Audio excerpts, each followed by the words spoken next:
Ya, sesuatu yang tidak enak. Dia bilang kebanggaanku adalah penderitaan. Ada orang saudara mau jadikan kebanggaannya penderitaan? Enggak ada kan? Kenapa Rasul Paulus begitu gila dengan berkata bahwa kebanggaanku adalah penderitaan. Terlebih suka aku menderita karena nama Kristus loh. Siapa yang mau menderita? Tapi paradigmanya dirubah. Bagi dia, dagingnya disiksa, bagi dia penderitaan itu sebuah keberhasilan dalam Tuhan.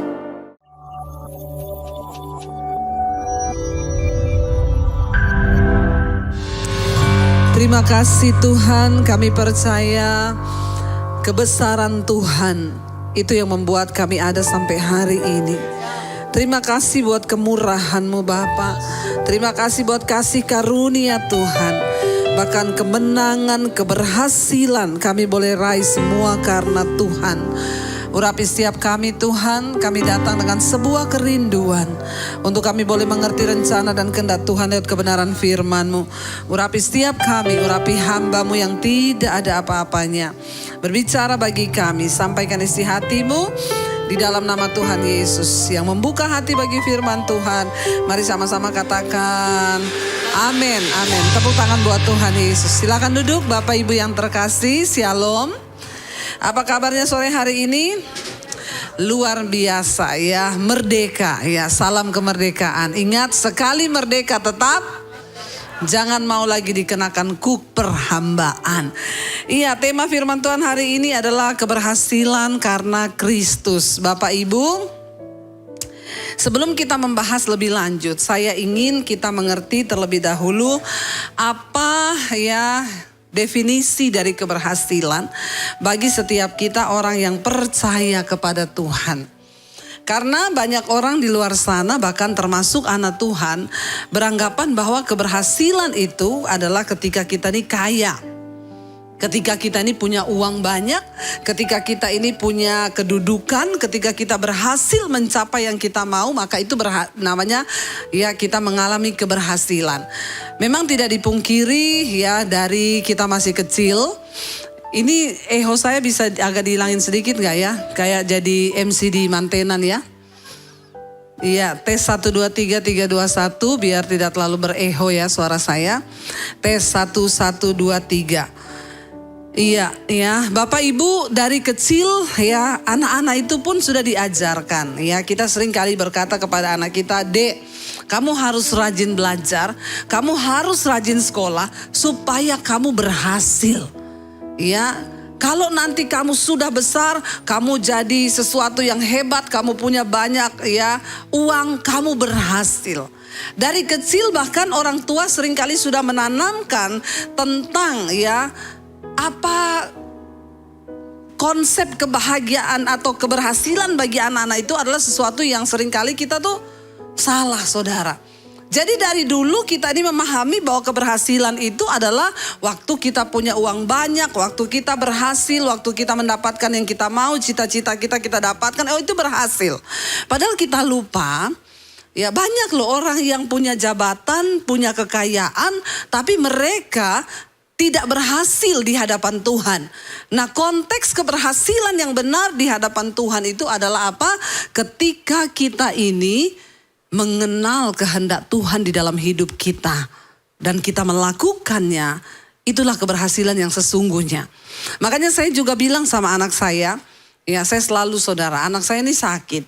Ya, enggak mau disuruh bolos. "Dek, kamu itu libur 1 hari."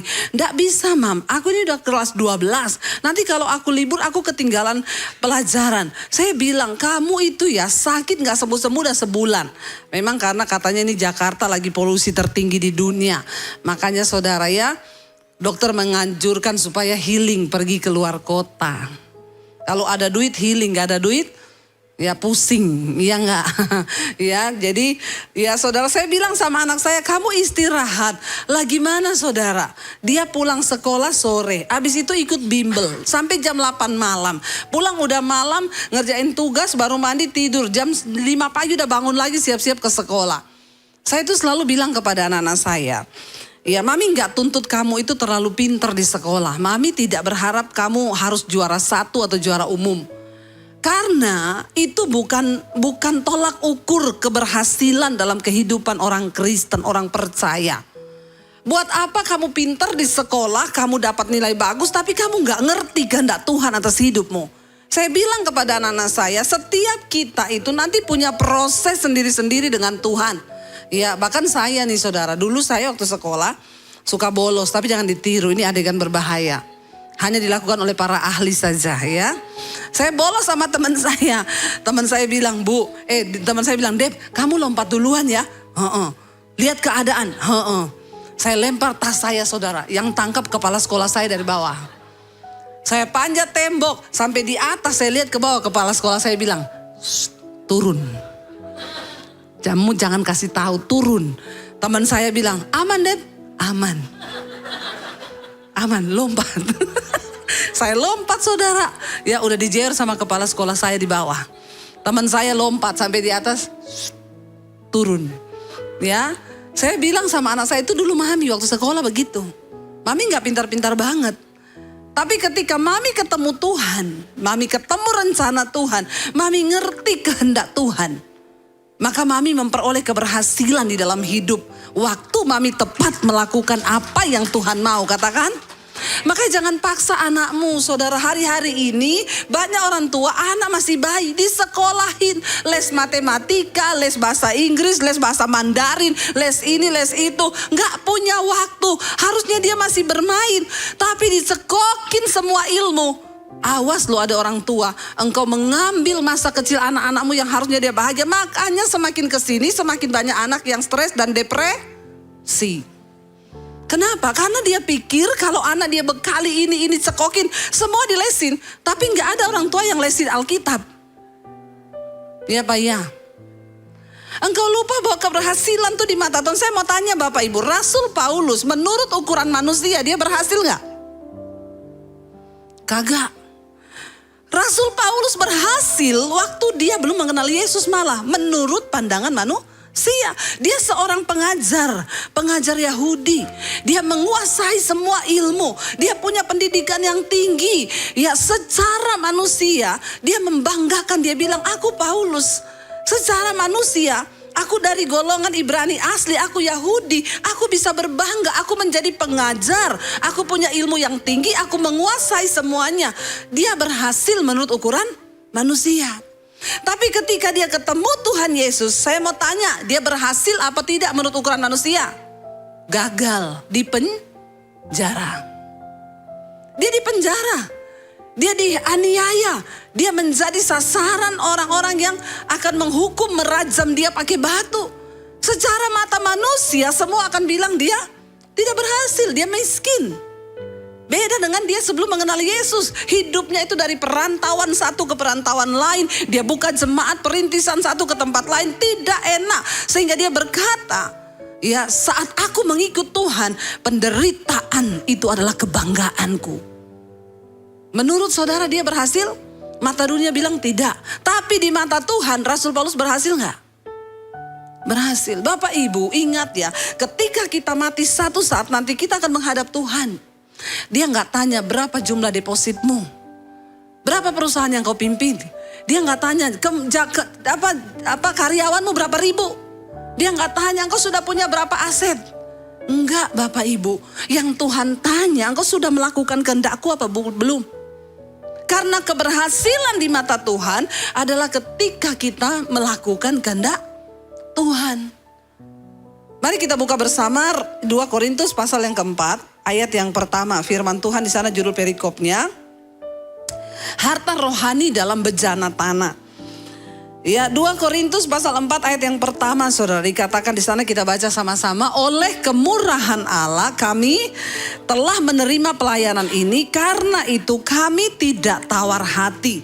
Bayangkan ya, Rasul Paulus yang tadinya pinter, hebat, pengajar, punya kedudukan di kalangan orang Yahudi, tiba-tiba terima Yesus, dibuang, dilecehkan, bahkan dia dipenjara, dia difitnah, dia dilakukan semua yang tidak enak. Lalu dia mulai masuk ke pelayanan. Tapi dia bisa berkata, oleh karena kemurahan Allah, kami telah menerima pelayanan ini. Padahal di mata dunia pelayanan itu berharga enggak? Enggak. Dia berpindah dari satu pulau ke pulau lain, dari satu kota ke kota lain. Secara mata manusia, dia gak dapat apa-apa. Lebih terhormat ketika dia dulu jadi pengajar di Yahudi. Dia disanjung, dia dipuji. Tapi dia bisa menerima dulu ketika dia belum mengenal Yesus. Dia bilang semua karena kebanggaanku. Aku seorang pengajar, aku seorang hebat, aku seorang pintar. Tapi ketika dia terima Yesus, dia dipermalukan, direndahkan, dikosongkan oleh Tuhan. Tapi dia baru bisa berkata, oleh karena kemurahan Allah. Semua keberhasilan yang diraih itu karena Kristus. Lalu dia bilang, karena itu kami tidak tawar hati. Hanya orang yang mengerti bahwa semua yang terjadi dalam hidupnya itu adalah kemurahan Tuhan. Hanya mereka yang akan menjadi orang-orang yang tidak gampang tawar hati. Saudara, dalam hidup ini kita harus percaya bahwa semua karena kemurahan Tuhan. Entah engkau senang atau tidak, karena keberhasilan dalam Tuhan bukan soal hanya engkau senang saja. Ada keberhasilan yang membuat kita tuh tidak senang. Tapi di mata Tuhan kita tuh berhasil. Ketika kita mampu mengerti kehendak Tuhan di balik setiap proses. Ya, saya ini baru pulang dari Manado tadi malam, pelayanan di Bitung. Kita KKR di sana, puji Tuhan 1.000 orang lebih datang dari berbagai gereja. Kita berdoa bersama buat bangsa, buat kota Manado dan lain sebagainya. Besoknya saya dibawa jalan-jalan ke Bunaken, saudara. Datang ke beberapa pulau. Sampai di sana, ya begitu pulang udah di kapal. Anak saya bilang, "Mam, topiku ketinggalan." Ya, dia baru beli topi, bagi dia itu topi mahal 500.000. Jadi dia bilang, topiku ketinggalan. Saya bilang, ini sudah di kapal, Dek. Gimana yang ngambilnya? Kamu turun lompat berenang ambil topi. Sudah ketinggalan ya sudah, tapi kan itu mahal. Gini nak ya, kamu anggaplah mungkin di pulau itu ada nelayan yang berdoa. Tuhan, aku tuh pengen topi. Tapi aku gak bisa beli karena nelayan panas. Lalu topimu diizinkan Tuhan ketinggalan. Waktu nelayan itu nemu dia bilang, haleluya, Tuhan menjawab doaku, amin. Iya enggak? Jadi anak saya sedikit terhibur dan dia bilang, oh iya juga ya. Iya, jadi relakan saja. Karena kita percaya semua yang terjadi itu kemurahan Tuhan. Walaupun kamu rasa enggak enak, tapi mungkin itu menjadi jawaban doa bagi orang lain. Kalau hari ini saudara ditipu, ya mungkin itu kemurahan Tuhan. Bilang amin dong. Nggak ada yang mau bilang amin. Ini belum mengerti, ini paradigmanya belum dirubah ya. Kita berdoa. Waktu Rasul Paulus bertemu Yesus, paradigmanya dirubah. Ya, sesuatu yang tidak enak, dia bilang kebanggaanku adalah penderitaan. Ada orang saudara mau jadikan kebanggaannya penderitaan? Nggak ada kan? Kenapa Rasul Paulus begitu gila dengan berkata bahwa kebanggaanku adalah penderitaan. Terlebih suka aku menderita karena nama Kristus loh. Siapa yang mau menderita? Tapi paradigmanya dirubah. Bagi dia, dagingnya disiksa, bagi dia penderitaan itu sebuah keberhasilan dalam Tuhan. Ya, lalu ketika anak saya akhirnya hatinya jadi lega. Kenapa? Karena dia mulai memandang bahwa semua yang terjadi itu kemurahan Tuhan. Jadi anak saya tidak jadi tawar hati. Coba kalau dia nggak memandang dengan cara pandangnya Tuhan, dia nggak ngerti kehendak Tuhan, dia akan terus sampai di Jakarta mungkin topiku itu loh, baru aku beli, baru aku beli. Cobalah mengerti akan kehendak Tuhan. Waktu kita tahu bahwa semua yang ada di hidup kita ini kemurahan Tuhan saja, kita tidak mudah menjadi orang yang tawar hati, kecewa sama Tuhan, kecewa sama manusia. Karena kita tahu semua yang terjadi atas hidup kita itu adalah karena kemurahan Tuhan. Enak atau tidak enak. Saudara, saya kemarin di Manado, saya ketemu dengan seorang ibu. Lalu dia cerita sama saya, Bu Debbie, ya benar, kita share, kita saling ngobrol tentang kebaikan Tuhan. Dia bilang, benar Bu, saya tuh hari ini ada tuh semua karena kemurahan Tuhan. Jadi Bu, saya ini dari kecil dulu cita-cita saya mau jadi mafia perempuan di Indonesia. Saya bilang, hanya orang gila yang punya cita-cita begitu. Gila enggak saudara? Enggak ada lah orang mau punya cita-cita jadi mafia perempuan. Ya, dulu saya serusak-rusaknya enggak ada cita-cita di otak saya pengen jadi mafia perempuan di Indonesia. Saya bilang berarti ibu ini hidupnya pahit banget ya. Sampai punya cita-cita yang rusak seperti itu. Dia bilang, iya Bu, karena apa? Saya ini dari dalam kandungan sudah tertolak. Waktu papa saya tahu saya ini perempuan, itu dia udah benci banget. Ya malah kalau bisa jangan lahir anak ini. Dia bilang, itu anak nanti bawa sial.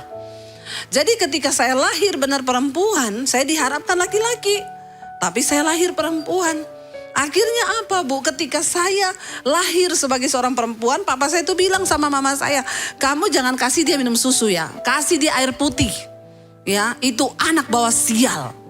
Bapak Ibu jangan sampai engkau itu menolak. Mau punya anak bilang aja, terserah Tuhan, laki-laki atau perempuan, terserah Tuhan, itu yang Tuhan tahu yang terbaik. Amin. Saya lahir anak pertama perempuan. Ya, lahir lagi kedua, ya, cewek. Ketiga lahir putri. Ya sudah ya, berhenti sudah. Orang bilang nggak pengen satu lagi Bu, siapa tahu cowok. Enggak, sama saja. Mau cewek mau cowok, Tuhan yang tahu nanti mereka mau jadi apa.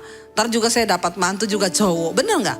Nggak usah bilang anak sial ini, anak perempuan lah, anak inilah, anak itulah. Belum tentu nanti kau tua siapa yang urus. Ya belum tentu anak perempuan, anak laki. Yang penting anak itu benar-benar kita tahu bahwa dia itu memang disertai Tuhan, diberkati Tuhan. Jangan kau yang atur. Ya kau pikir anak laki lebih bermanfaat. Anak laki juga kalau kau tua dia cuma bikin sakit hati.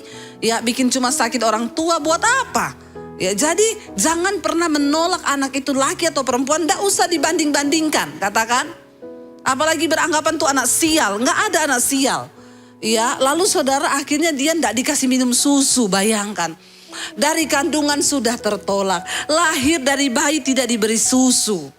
Ya, lalu dia umur 4 bulan, papahnya punya kapal, kapalnya tenggelam.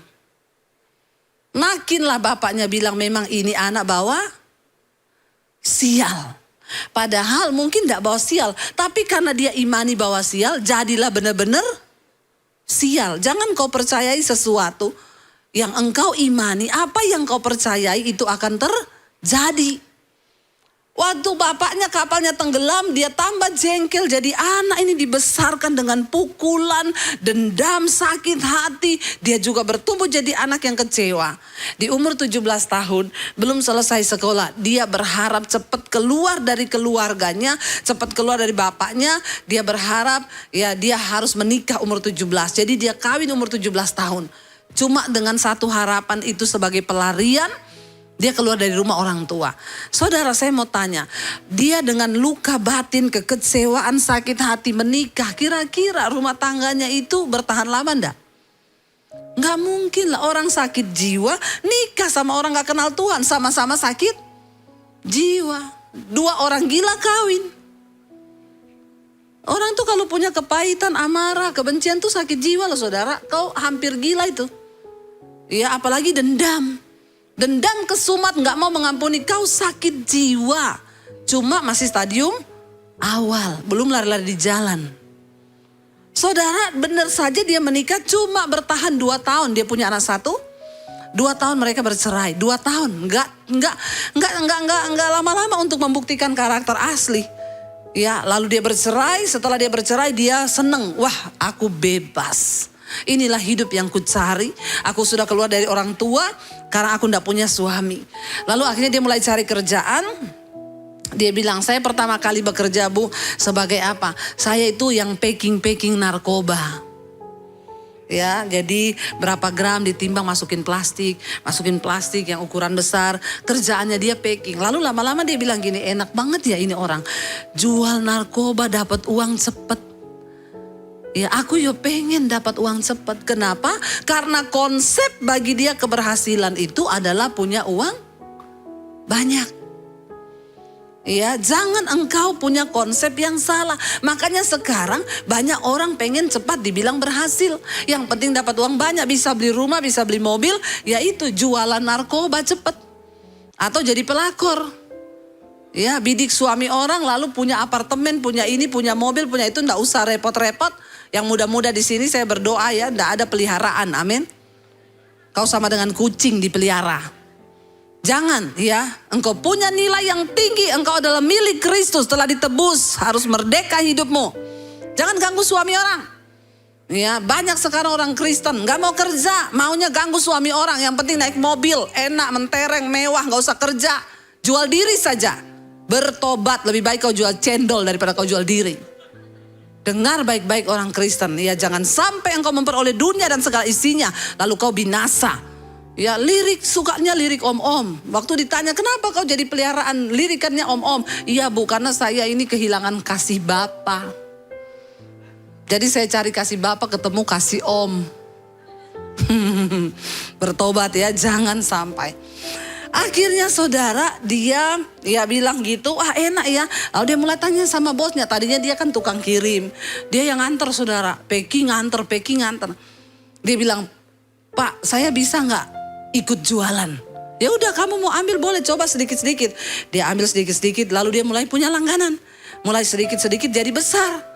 Ketika memang dia nggak kenal Yesus karena dia bukan agama Kristen, orang tuanya tidak beragama Kristen. Satu kali ketika dia sudah punya semuanya, dia punya mobil, punya rumah, teman SD-nya datang, sudah jadi pendeta teman SD-nya, teman SMP-nya. Dia bilang, saya datang ke sini, saya mau kasih tahu sama kamu, Tuhan itu bicara sama saya, Tuhan mengasihimu, bertobat. Kalau kamu gak bertobat, sesuatu yang buruk akan terjadi. Dia jawab sama temennya yang pendeta itu, lu salah minum obat. Hari gini tobat, ini aku lagi menikmati hidupku. Orang itu tobat itu kalau sudah mau mati, udah tua baru tobat. Sombong, dia pikir dia punya hidup. Gak lama setelah itu dia tolak pendeta ini, dia ketangkep polisi. Masuk penjara. Karena masih punya uang, punya harta, ya dia bilang beres semua, aku masih ada backingan. Dia keluar hanya di penjara 4 bulan saja. Dia keluar, setelah keluar tidak jadi lebih baik, semakin jahat. Semakin besar saudara. Dia semakin bisnis narkobanya makin besar, jadi pengedar dan lain sebagainya. Apa yang terjadi? Tiba-tiba dia ketangkap yang kedua kali dan divonis pada waktu itu dia di penjara 6 tahun. Saat itu saudara, dia berpikir ada duit, masih ada harta. Dia suruh jual mobil, suruh jual rumah untuk dia bisa keluar. Ternyata semua tidak bisa menolong. Memang Tuhan harus izinkan dia ada dan dalam keadaan yang terpuruk, di mana di situ dia merasa tidak ada orang yang bisa tolong. Bahkan temannya, backingannya nggak ada yang tolong. Saat itulah dia bilang, saya benar-benar di lembah kekelaman bu, mau mati rasanya di penjara. Akhirnya temannya itu datang lagi, pendeta ya, datang ke penjara, dia diinjili, dikasih tahu, lalu dia bilang, oke, saya mau terima Yesus. Dengan tujuan saya mau melihat mujizat Tuhan, supaya saya dibebaskan. Banyak orang mengikut Yesus dengan harapan-harapan palsu. Ya, hanya kepengen begini, kepengen diberkati, kepengen ini, hati-hati saudara. Akhirnya dia didoakan terima Tuhan Yesus. Ketika itu saudara dia mulai berdoa. Saya mau tanya, kalau saudara orang di penjara, doa yang pertama kepada Tuhan itu mintanya apa? Pernah di penjara semua ya? Tahu ya? Bebas, ya namanya orang di penjara. Pasti doanya pengen bebas. Dia mulai berdoa, Tuhan Yesus, aku percaya kepadamu. Karena itu aku percaya mujizat. Aku bebas dalam nama Yesus. Bebas dalam nama. Tiap hari yang dia minta, bebas. Kira-kira Tuhan jawab? Tuhan bisa jawab gak? Bisa. Tapi tidak semua doa, keinginan kita harus dijawab oleh Tuhan. Karena Tuhan lebih tahu apa yang kita butuhkan ketimbang dari apa yang kita inginkan. Yang kita inginkan belum tentu benar. Tapi Tuhan pasti tahu apa yang kita butuhkan. Dan yang kita butuhkan belum tentu itu yang kita inginkan. Tapi Tuhan yang tahu. Saudara, dia berdoa setahun, berdoa minta bebas terus. Lama-lama stres enggak? Setahun ini 365 hari. Tiap hari doanya, aku pengen bebas Tuhan. Bebas, bebas, bebas. Gak bebas. Bahkan Tuhan pun gak ngasih dia bebas. Walaupun Tuhan mampu melakukannya. Akhirnya dia mulai baca Alkitab. Mulai ikut ibadah-ibadah di tahanan, di sel. Dia mulai membuka hati bagi Tuhan. Sampai di satu titik dia bilang, Tuhan aku menyerah. Apa kehendakmu bagiku? Saudara, keberhasilan seorang di dalam Tuhan ketika engkau mengerti kehendak Tuhan. Semuanya itu bonus yang Tuhan beri, tapi ngerti dulu. Dia bilang, Bu, ketika saya itu mulai buka hati bagi Tuhan dan ngomong, Tuhan, apa kehendakmu? Doa saya pun mulai berubah. Tadinya saya berdoa bebas, bebas, bebas. Ketika saya mengerti kehendak Tuhan, doa saya mulai begini, Tuhan, kalau engkau memang mengizinkan aku harus menjalani masa tahananku, maka beri aku kekuatan, damai sejahtera, dan sukacita untuk menjalaninya. Setiap hari doanya begitu. Apa yang terjadi, saudara? Dia di dalam penjara, keadaannya masih sama. Tapi yang berbeda, dia sukacita. Dia damai sejahtera.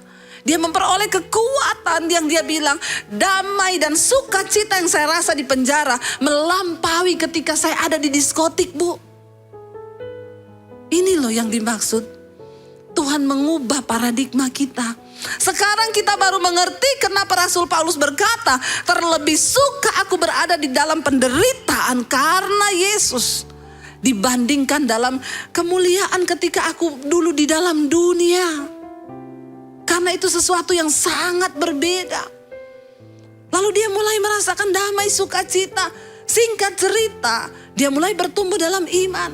Lalu Tuhan melakukan perkara. Harusnya dia divonis 6 tahun, dapat bebas bersyarat. Itu hanya 4 tahun dia bebas dari penjara.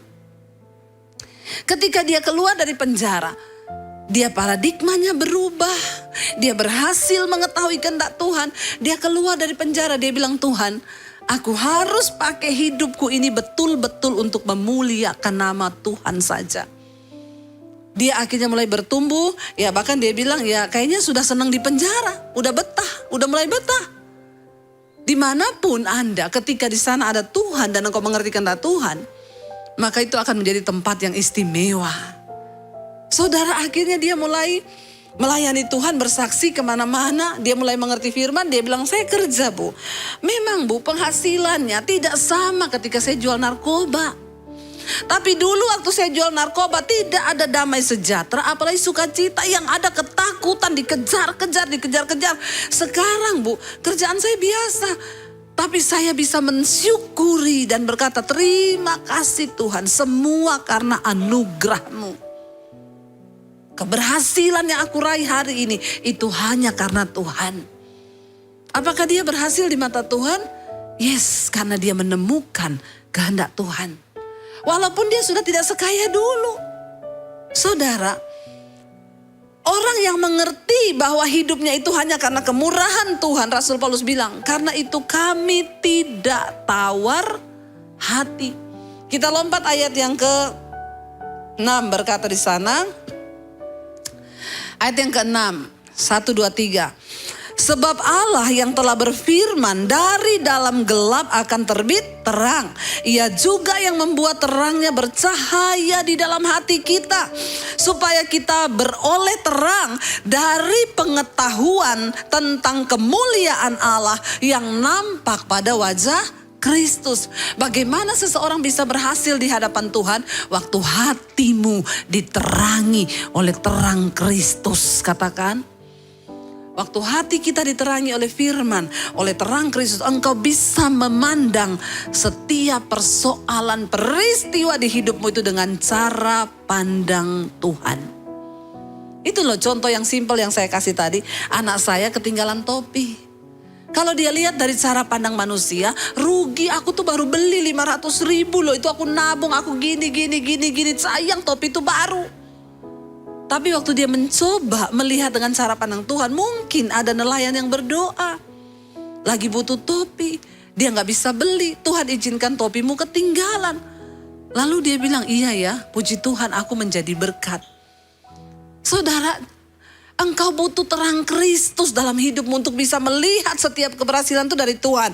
Ayat yang ke-7 berkata begini, yang terakhir kita baca bersama. Tetapi harta ini kami punyai dalam bejana tanah liat. supaya nyata bahwa kekuatan yang melimpah-limpah itu berasal dari Allah, bukan dari diri kami. Itu loh keberhasilan. Kenapa kita ini dikasih bejana hanya dari tanah? Saudara percaya atau tidak, setuju atau tidak, saudara kita semua ini tercipta dari tanah, hanya jenisnya yang beda. Ya, kalau orangnya suka kepo lihat hidup orang lain itu mesti dari tanah liat. Ya, sukanya lihat-lihat. Kalau dia itu banyak masalah hidupnya berarti dicipta dari tanah sengketa. Ya, kalau sombong, oh dia dicipta dari tanah tinggi.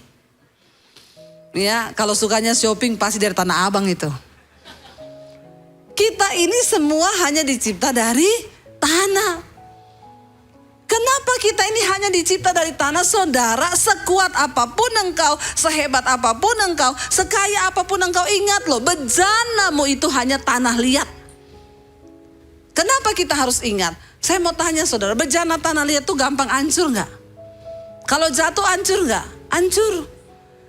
Kalau kesenggol sedikit retak gak? Retak. Ingat ya, hidup kita ini, ya, gak usah takut, ini bukan bunyi sangkakala Tuhan mau datang. Memang selalu bunyi begini setiap jam begini. Ya itu mungkin kayaknya gensetnya hidup atau apa gitu ya. Puji Tuhan toh kalau Tuhan datang kita lagi ibadah di sini semua terangkat naik ke sorga. Daripada saudara lagi dugem terus Tuhan datang. Mati kau saudara, betul. Ya, makanya jangan banyak-banyak dugem. Rajin-rajinnya ke gereja, amin. Rajin dengar khotbah di YouTube. Pas lagi dengar khotbah, mesbah doa, tiba-tiba Tuhan datang. Sorga semua. Amin. Ya, jangan sampai saudara lagi di mana terus Tuhan datang. Ingat loh, yang kita punya ini semuanya dalam bejana tanah liat. Makanya saya cerita lalu ada pejabat datang, Bu, saya ini seorang pejabat tapi saya selingkuh terus, Bu. Bagaimana caranya ya, Bu? Saya bilang, kau itu sombong, Pak. Walaupun kau pejabat, kau kira kau punya jantung 2? Kau ingat saja ya, Pak, kalau kau masuk ke hotel, kau bawa perempuan, Tuhan cuma suruh malaikat putusin 1 urat jantungnya, mati kau, Pak, jantungmu berhenti, Pak. Cuma dibuat korslet sama Tuhan saja jantungmu mati kau. Jadi ingat-ingat, dia bilang, astaga saya salah konseling ini ya. Saya bilang sama bapak itu, jadi bapak ingat-ingat muka saya ya, ingat omongan saya Pak. Kalau kau sudah mau masuk ke hotel, mau booking perempuan, ingat saya bilang apa ya. Tuhan korsleting jantungmu sekali saja, dia berfirman. Jantungmu berhenti kau mati. Iya, boro-boro masuk sorga. Masuk neraka iya, dan juga masuk koran. Lagi mati di hotel. Bikin malu. Ingat Pak, bejanamu itu cuma tanah liat. Walaupun kau pejabat, kau tidak anti mati. Kalau Tuhan udah bosan, ya, hati-hati kau tidak bertobat, ya. Betapa banyak orang lupa diri. Dia pikir dia itu bejananya itu anti pecah, anti gores. Ya, engkau ini saudara, sedikit aja ya. Saya pernah merasa cuma kelingking kaki saya patah. Ya, itu saudara seharian saya menjerit-jerit, aduh, kena angin, aduh sakitnya itu cuma kelingking tok loh, kelingking itu. Betapa rapuhnya kita ini, bener nggak? Saudara sakit kepala aja, migrain, minum obat apapun nggak sembuh, stres nggak kau? Ya, jangan tunggu sampai Tuhan itu murka terhadap kita. Saya masih percaya loh sama murka Tuhan. Di hari-hari ini banyak pengajaran khotbah-khotbah yang sudah tidak percaya. Oh, Yesus itu sahabatnya orang berdosa, Pret. Yesus sahabat orang berdosa yang mau bertobat. Ya, jangan kau menyempelekan Tuhan. Dia tetap Allah yang akan datang untuk membawa penghakiman di akhir zaman nanti. Dia datang dulu sebagai Tuhan dan Juru Selamat. Tapi Yesus akan datang kali yang kedua sebagai hakim yang adil. Kedua kali dia akan datang untuk menghakimi. Ya, bukan lagi membawa kasih. Dia akan datang sebagai hakim. Dia akan hakimi setiap kita. Karena itu ingat. Engkau itu hanya bejana tanah liat. Gak ada apa-apanya kita ini. Gak ada apa-apanya. Bilang kanan kirimu, jangan sombong, kau hanya tanah. Hanya tanah kau. Ya, hati-hati juga, sebentar lagi bau tanah juga. Ya, kalau tidak bertobat, mari saudara, selama Tuhan beri kita hidup, hormati Tuhan. Bahwa semua yang kita raih di hidup ini, keberhasilan kita hanya karena Kristus. Kata Rasul Paulus, semua itu kami punyai dalam bejana tanah liat, supaya nyata bahwa kekuatan hari ini kita bernafas itu semua berasal dari Allah, bukan dari diri kita. Saya mau bilang saudara, bahkan nafas pun kita nggak bisa buat. Ya, orang kalau sesak napas, ya aduh mau ambil oksigen nggak bisa saudara, sesek. Ya itu napas aja kita nggak bisa buat loh, cuma karena kemurahan Tuhan. Karena itu betapa kita harus hidup hormat akan Tuhan. Jangan kau terus bermain-main dengan dosa. Hormati Tuhan, karena semua yang kita miliki hari ini hanya karena Kristus. Saya mau undang para imam musik maju ke depan. Kita mau bilang saudara, di hadapan Tuhan hari ini, Tuhan, kami tahu Bapak bahwa kami hidup hanya karena kemurahan Tuhan. Oleh karena kemurahan Tuhan, kita ada sampai hari ini. Kita mau angkat pujian ini. Kita percaya oleh karena kemurahan-Mu Bapak, kami ada sampai hari ini. Mari bangkit berdiri bersama di hadapan Tuhan saudara. Katakan bersama pujian ini. Oleh karena kemurahan Tuhan, ku ada sampai hari ini. Oleh karena kebaikan Tuhan, janji-Mu terjadi bagiku. Sekali lagi, oleh karena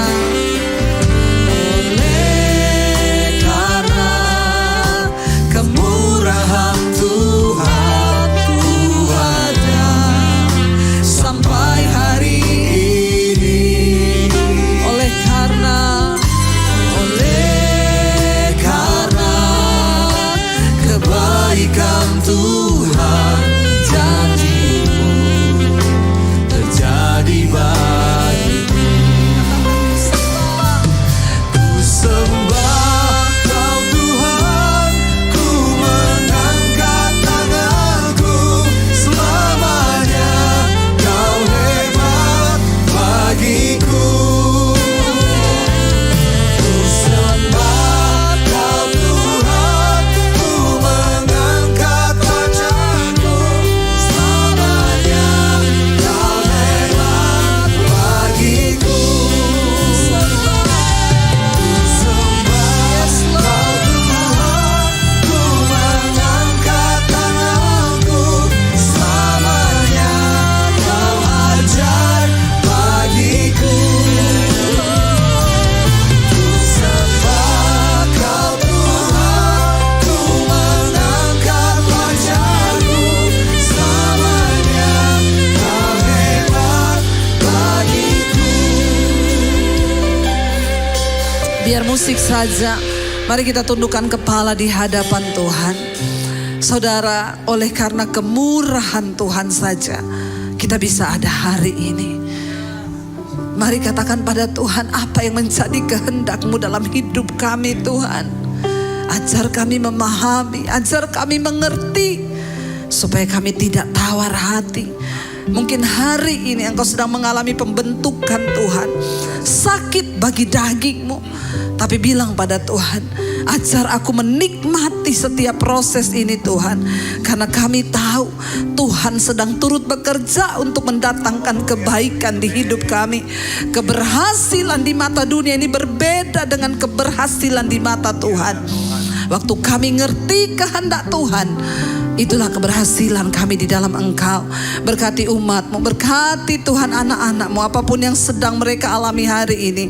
Kami percaya oleh karena kemurahan Tuhan, semua Tuhan kami boleh jalani. Sekali lagi angkat tanganmu saudara di hadapan Tuhan, katakan, kami sembah Engkau Tuhan.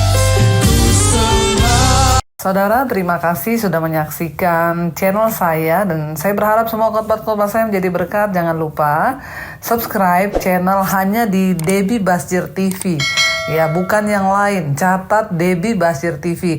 Hanya di Debbie Basjir TV. Jangan lupa like, subscribe, dan bagikan ini kepada teman saudara agar semakin banyak orang diberkati. Tuhan memberkati.